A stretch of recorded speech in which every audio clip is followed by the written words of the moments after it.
Parang ano lang naman ako, barkada. Ito naman po. Please welcome Kin. Hi, Kin. Hi, Kuya Will! Woo! Nagbebenta ka naman.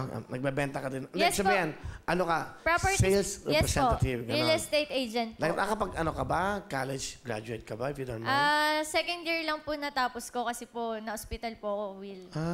Bakit? Kasi po, Will, nilagdat po ako. Yung nanay ko po sa sobrang katipiran, binibili lang po ako ng gamot. Hanggang sa sobrang tagal na po ako nilagnat, mga 1 linggo na, sabi ko gusto ko na po magpa-check up. Yun po, nalaban po dun sa may paa ko, Will, na parang may infection po. So ngayon, nabali na po siya. Nilagyan po siya ng bakal, tapos 6 months po akong bed rest. Kaya hindi na po ako nakapagpatuloy Pero okay ka naman? Yes po, Kuya Will. Okay ka na ngayon? Yes po, Will. Okay ka na yun. That's good. Sino kasama? Mama mo?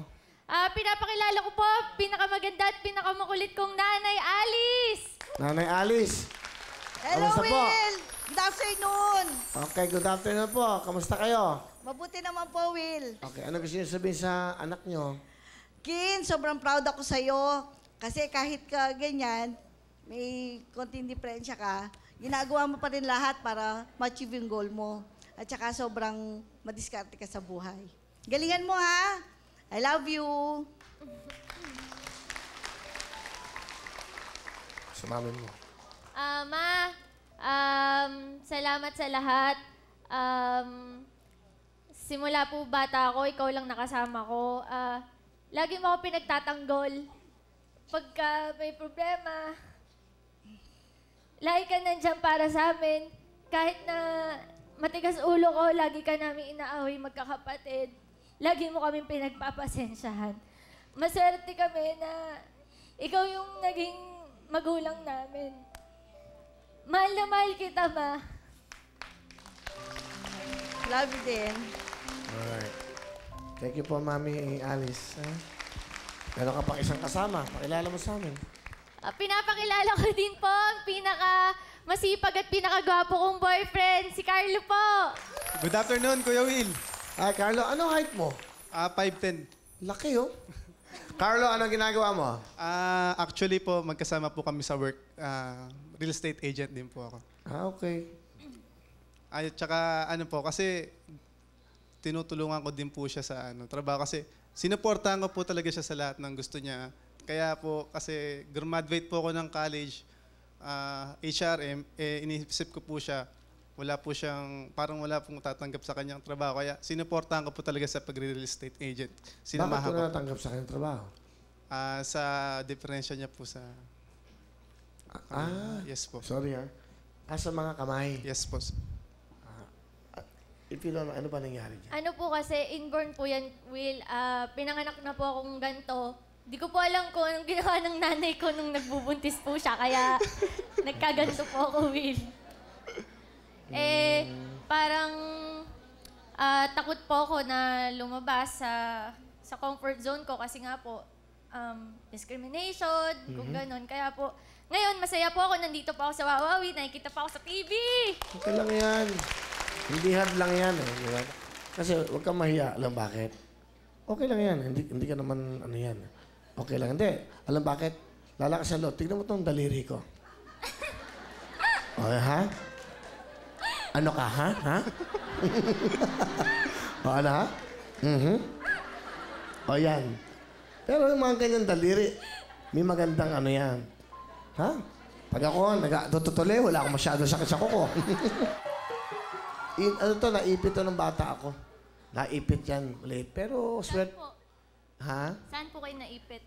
Sa ano nung katulong? Sa pagtulak niya ng pinto, andun ako sa likod, buwisit yung katulong. Hindi ko alam kung buhay pa yun. Maliit pala ako. Mga 3 taon yata ako. Dinala raw ako sa ospital. Tatanggal daw yan, tinahi lang. May tahi yan eh. So, nang maliit ako, yan po. Anyway, Carlo, ano gusto mong sabihin? Kikin. Baby girl, nandito, papaalala ko lang na palagi lang ako nandito para sa'yo. Susuportahan kita sa lahat ng gusto mo. Tsaka gusto kong sabihin sa'yo na kahit anong mangyari, nandito lang ako, gagabayan kita. Tsaka salamat din tita dahil pinagkatiwala niyo sa akin yung anak niyo. Mahal na mahal ko po kayo. Mahal na mahal din kita, Kim. I love you. So, Mami, yun. Salamat daw sa inyo. Ano gusto niyo sabihin niya sa maging manugang niyo? Miss Carlo, sana alagaan mo mabuti si Ken. Huwag mo siyang pababayaan habang buhay. Mahalin mo siya. Ano gusto mo sabihin? Carlo. Tita, kahit hindi na po sabihin, gagawin ko po kasi mahal ka pa yung anak ko. Salamat. Wow. Salamat. Di ba? Ano gusto mo nga sabihin sa mga... Love, lagi kong gustong sabihin sa lahat ng tao kung gaano ako kaswerte na ikaw yung nakarelasyon ko. Pero siguro ito na nga yung chance na, ito, nasa TV pa. Lagi ako nagpapasalamat kasi ngayon, simula nung nag-work ako, tayong dalawa na lang magkasama dun sa workplace natin. Tayo lagi magkasama, araw-araw. Salamat talaga sa pag-aalaga mo sa akin, sa pagtatanggol mo sa akin, sa pag-iintindi, tsaka pagpapasensya sa ugali ko. Nandiyan ka lagi para sa akin. Sana habang buhay na. I love you. Love you too. Wow. Mukhang mabait ko si Carlo, ah. Opo, sobrang bait po niyan. Sobrang bait po. Mukhang mabait yung... Sana nga po. Very humble. Sana habang buhay po siyang mabait. Oo naman. Ko naman, siyempre naman, mabait. Pero siyempre, mamamatay din naman yan, di ba? Tayong lahat, mamamatay din tayo. Mamamatay din na mabait yan. Di ba? Yun. Gano'n naman talaga. Habang buhay yung pagmamahalan nyo. Okay, meron kang 10,000! Thank you, Kuya Will!